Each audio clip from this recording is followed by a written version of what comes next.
నాకు స్వాగతం అండి. నేను ప్రభాకర్, వాస్తు ప్లానర్. నేను ఒక వాస్తు పరిశోధకుడిని. మనం ఇప్పుడు సత్యసాయి జిల్లా కొత్త చెరువులో అస్లాం బాషా గారి ఇంటి దగ్గర ఉన్నాము. ఇది వచ్చేసి తూర్పు అండి. తూర్పులో ఒక చిన్న కాలిబాట సందు ఉంది.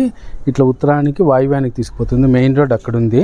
ఇది వచ్చేసి తూర్పుకు పోతే బుక్కపట్నం రోడ్డు వస్తుంది. ఇది పోతే మెయిన్ రోడ్ వస్తుంది. కొత్త చెరువులో మెయిన్ రోడ్డు. ఇది లోపల సందులో ఉంది. ఇది ఏమైందంటే ఇల్లు ఈ ప్లాట్కి వచ్చేసి ఈశాన్యం తగ్గి ఉత్తరవాయువు పెరిగింది. చూడండి, ఇదంతా ఉత్తరవాయువు పెరిగింటే వాళ్ళు ఇంటికి అంటుకొని ఈ మెట్లు ఇవన్నీ వేసినారు.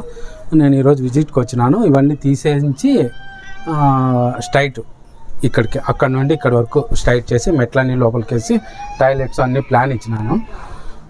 ఇదంతా అయిన తర్వాత ఒకసారి వీడియో పెడతానండి. ఈ సంపు కూడా ఉత్తరవాయువులో ఉంది, ఇక్కడ వాయువ్యంలో ఉంది. ఇదంతా స్థలం వదిలేయమని చెప్పినాను. ఈ సంపు వచ్చేసి ఈశాన్యంలో ముందుకేమని చెప్పిన ఉత్తర మధ్య స్థానంలో చేసేసి ఇదంతా స్ట్రైట్ చేసి మొత్తం టాప్ అంతా తెచ్చుకొనేసి ఇల్లు ఒకసారి ఇల్లు చూడండి. ఇది ఇట్లొచ్చి చూపి ఇట్లొచ్చి చూపించు ఆ ఇల్లు. అదంతా ఓకే, ఇదంతా వాళ్ళ ఇల్లేనండి. అది అక్కడి నుంచి అక్కడికి స్ట్రైట్ చేసి టాప్ వేసుకొనేసి గ్రిల్ వేసుకోమని చెప్పినాను. ఈ మెట్లు తీసేసి మెట్లు అక్కడికి వేయమని చెప్పి ఇదంతా అయిన తర్వాత ఒకసారి వీడియో పెడతానండి.